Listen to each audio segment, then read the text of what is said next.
بسم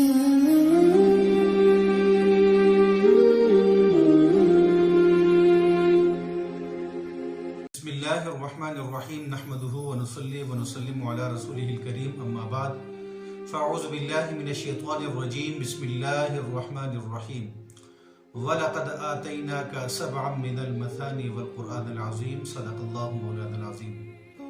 محترم ناظرین، آپ دیکھ رہے ہیں نور اسلام چینل۔ آج کا میرا موضوع ہے خاص کرم جو ہم سب پہ ہوگا۔ یہ میرا موضوع ہے۔ اللہ کی کرم نوازی کی بات کریں گے کہ وہ کرم نوازی اللہ تعالیٰ نے خاص کر کے حضور کی امت پر کی ہے، کسی اور پر وہ کرم نوازی نہیں ہوئی۔ اور وہ ایک صورت ہے جس کے متعلق ہم نے گفتگو کرنی ہے، آپ سب نے سماعت کرنی ہے، اور وہ صورت ہے سورۃ الفاتحہ۔ ہر نماز کے اندر ہم اس کی تلاوت کرتے ہیں، اسے پڑھتے ہیں، اسے سنتے ہیں، تو ایک خاص صورت ہے۔ لا علمی کی وجہ سے ہم اس سے ناواقف ہیں، تو انشاءاللہ العزیز مختصر سے وقت میں اس کے تعارف کے حوالے سے کچھ گفتگو ہوگی۔ سورہ فاتحہ وہ عظیم الشان صورت ہے کہ جب اللہ تعالیٰ نے اس کے نازل کرنے کا ارادہ فرمایا تو خاص فرشتے کو اس دنیا پہ بھیجا کہ وہ فرشتہ کبھی بھی اس سے پہلے دنیا پہ نہیں آیا تھا۔ حضرت عبداللہ ابن عباس رضی اللہ عنہ وہ اس حدیث کے راوی ہیں، فرماتے ہیں کہ جبریل امین حضور کے پاس موجود تھے۔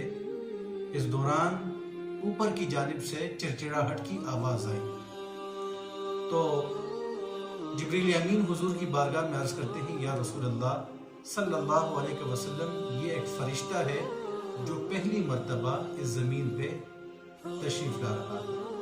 وہ فرشتہ آیا، حضور کی بارگاہ میں پہنچا، فرشتے نے حضور کو سلام کیا، اور سلام کرنے کے بعد وہ فرشتہ حضور کی بارگاہ میں عرض کرتا ہے کہ مجھے اللہ نے بھیجا ہے کہ آپ کو دو نوروں کی بشارت دے دوں۔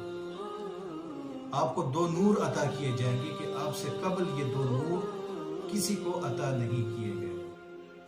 حضور کی بارگاہ میں فرشتہ عرض کرتا ہے، پہلا نور سورہ فاتحہ ہے، اور دوسرا نور سورہ بقرہ کی آخری آیات ہیں، آمن الرسول بما انزل الیہ من ربہ والمؤمنون، یہ آیات ہیں۔ تو یہ دو نور صرف حضور کو عطا ہوئے، اور فرشتے نے کہا کہ ان کلمات کے ذریعے اللہ کے بندے جو اللہ سے مانگیں گے ان کو عطا کیا جائے گا۔ یہ ہے سورہ فاتحہ۔ سورہ فاتحہ بڑی کمال والی صورت ہے، بڑی شاندار صورت ہے۔ ہم سورہ فاتحہ نماز میں پڑھتے ہیں۔ یہ حدیث حضرت ابو ہریرہ رضی اللہ عنہ سے منقول ہے، فرماتے ہیں کہ اللہ کے رسول صلی اللہ علیہ وسلم ارشاد فرماتے ہیں کہ اللہ نے فرمایا ہے کہ نماز میرے اور میرے بندے کے درمیان نصف نصف ہے، آدھی آدھی ہے۔ وہ کس طرح؟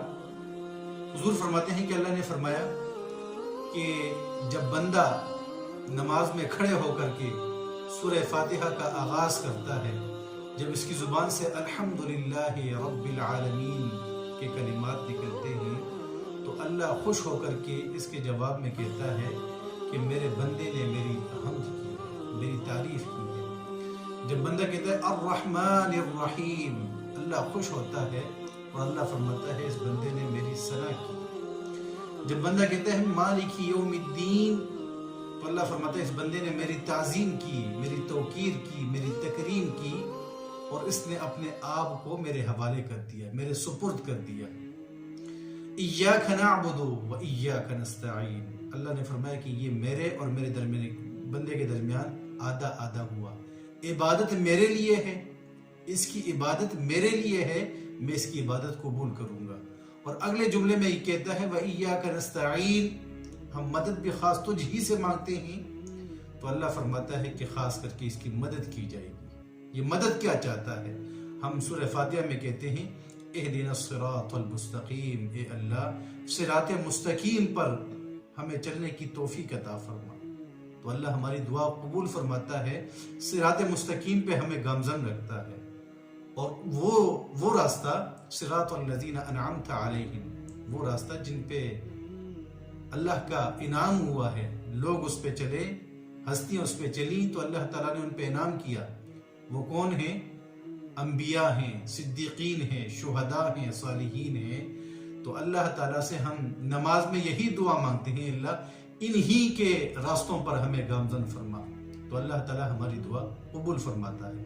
آخر میں ہم کہتے ہیں غیر المغضوب علیہم ولا الضالین، اے اللہ ان لوگوں کے راستوں سے ہمیں محفوظ فرما کہ جن پہ چل کے وہ لوگ ان پر تیرا غضب ہوا، وہ گمراہ ہوئے، تو اللہ تعالیٰ ہماری دعا قبول فرماتا ہے، گمراہیت سے اور گمراہ کن راستوں سے ہماری حفاظت فرماتا ہے۔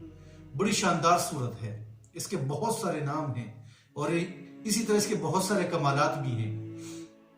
کمالات کے حوالے سے حضور صلی اللہ علیہ وسلم ارشاد فرماتے ہیں، یہ حدیث بھی حضرت ابو ہریرہ رضی اللہ عنہ سے منقول ہے، فرماتے ہیں کہ اللہ کے رسول صلی اللہ علیہ وسلم حضرت ابی بن کعب کے پاس تشریف لے گئے، اور جب حضور نے حضرت ابی بن کعب کو بلایا تو وہ نماز میں مشغول تھے، آ نہ سکے، جلدی جلدی نماز مکمل کی اور حضور کی بارگاہ میں آئے تو حضور صلی اللہ علیہ وسلم نے پوچھا کہ اس چیز نے تمہیں آنے سے روکے رکھا، جلدی کیوں نہیں آئے؟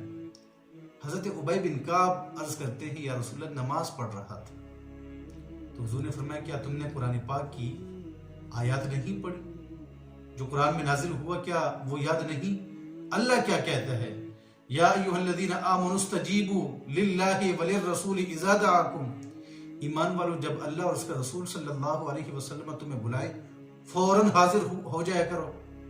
حضرت ابی بن کعب کہتے ہیں، یا رسول اللہ پڑھا ہے، آئندہ ایسا نہیں ہوگا، اگر نماز میں بھی ہوں اور حضور بلائیں تو حاضر ہونا ہے، اس سے نماز نہیں ٹوٹے گی۔ خیر یہ تو صحابہ کے لیے تھا۔ تو پھر حضور صلی اللہ علیہ وسلم نے ارشاد فرمایا، کیا تمہیں ایسی چیز نہ بتاؤں، ایسی صورت نہ بتلاؤں کہ جس کی مثل نہ تورات میں ہے، نہ انجیل میں ہے، نہ زبور میں ہے اور نہ قرآن میں ہے؟ ایک ایسی صورت کہ جس کی مثل ان تینوں کتابوں میں بھی نہیں، اور خود قرآن پاک کی بہت بڑی فضیلت والی صورت ہے کہ اس جیسی فضیلت والی صورت کوئی اور نہیں ہے، اس کو اللہ نے بڑا مقام عطا کیا ہے۔ تو حضرت ابی بن کعب عرض کرتے ہیں، یا رسول اللہ ضرور بتلائیے کیا ہے؟ حضور نے فرمایا، نماز میں کیا پڑھتے ہو؟ حضرت ابی بن کعب رضی اللہ عنہ عرض کرتے ہیں، یا رسول اللہ ام القرآن پڑھتا ہوں، قرآن کی اصل پڑھتا ہوں، یعنی سورہ فاتحہ پڑھتا ہوں۔ پھر حضور صلی اللہ علیہ وسلم نے ارشاد فرمایا کہ اس ذات کی قسم جس کے قبضہ قدرت میں میری جان ہے، اس جیسی صورت نہ تورات میں ہے، نہ انجیل میں ہے اور نہ قرآن میں ہے۔ اللہ تعالیٰ نے اس کو بڑی شان اور فضیلت عطا فرمائی ہے۔ اس صورت کے بڑے نام ہیں۔ اس صورت کا نام سورۃ الفاتحہ بھی ہے، جسے ہم سارے جانتے ہیں۔ فاتحہ کا مطلب ہے کسی سے کتاب کا آغاز ہوتا ہے، افتتاح ہوتا ہے قرآن کا۔ اس سورت کو ام القرآن بھی کہتے ہیں، اس سورت کو سورۃ الحمد بھی کہتے ہیں، اس سورت کو ام الکتاب بھی کہتے ہیں، اس سورت کو السبع المثانی بھی کہتے ہیں، جو شروع میں آیت تلاوت ہوئی، وَلَقَدْ آتَيْنَاكَ سَبْعًا مِّنَ الْمَثَانِي، کہ ہم نے آپ کو 7 مثانی، وہ 7 آیتیں عطا کی ہیں، والقرآن العظیم، اور وہ قرآن عظیم۔ اسی طرح اس سورت کو سورۃ الوافیہ بھی کہتے ہیں، سورۃ الکافیہ بھی کہتے ہیں، سورۃ الشفا بھی کہتے ہیں۔ اس کے ذریعے صحابہ کرام نے دم کیا، لوگوں کو شفا ملی، یہ سورۃ الشفا ہے۔ اسی طرح اس سورت کو سورۃ الصلاۃ بھی کہتے ہیں کہ نماز اس سورت کے بغیر نہیں ہوتی، کوئی بھی نماز سورہ فاتحہ کے بغیر نہیں ہوتی۔ میں نماز جو ہم 5 وقت نماز ادا کرتے ہیں اس کی بات کر رہا ہوں۔ نماز جنازہ میں بھی بطور ثنا کے ہم پڑھ سکتے ہیں، لیکن بطور قرات کے نہیں پڑھ سکتے۔ جس طرح وہ ثنا مشہور ہے جو ہم پڑھتے ہیں نماز جنازہ میں، اگر اس ثنا کی جگہ سورہ فاتحہ پڑھی جائے بطور ثنا کے تو جائز ہے، پڑھنا چاہیے۔ اس سورت کو سورۃ الدعا بھی کہتے ہیں کہ دعا کا طریقہ اس سورت میں ہے۔ اللہ کس دعا کو پسند فرماتا ہے؟ جس میں اللہ کی تعریف ہو اور پھر اس کے بعد دعا ہو۔ تو یہ سورۃ الدعا بھی ہے، یہ سورۃ الکنز بھی ہے، خزانے والی سورت، بہت بڑا خزانہ ہے۔ اسی طرح اس سورت کو وافیہ بھی کہتے ہیں، رقیہ بھی کہتے ہیں، سورۃ الشکر بھی کہتے ہیں، سورہ اساس بھی کہتے ہیں کہ ہر نیکی کی بنیاد یہی سورت ہے۔ بڑی شاندار سورت ہے، اس کا تعارف آپ سے کروانا مقصود تھا۔ جب نماز میں کھڑے ہوں تو اس نظریے سے پڑھیں کہ اللہ تعالیٰ ہمارے ہر کلمے کا جواب ہمیں ارشاد فرما رہا ہوتا ہے، تعریف پہ وہ خوش ہوتا ہے، اپنی ثنا پہ وہ خوش ہوتا ہے، اور پھر جو بھی ہم مانگتے ہیں اللہ تعالیٰ ہمیں عطا فرماتا ہے۔ یہ قرآن پاک کا امتیاز ہے، شان ہے کہ اللہ تعالیٰ نے حضور کی امت کو یہ عظیم شانیں عطا فرمائی ہیں، جن میں سے ایک سورہ فاتحہ ہے۔ انشاءاللہ العزیز اس طرح اور صورتوں کی فضائل اور کمالات کے حوالے سے ویڈیوز آتی رہیں گی، اور میں پھر آخر میں یہی کہوں گا کہ اگر آپ کو یہ موضوعات اچھے لگتے ہیں ضرور اس چینل کو سبسکرائب کریں، دوستوں کے ساتھ شیئر کریں، اور دین کے پھیلانے میں اپنا حصہ ڈالیے۔ وآخر دعوانا ان الحمد للہ رب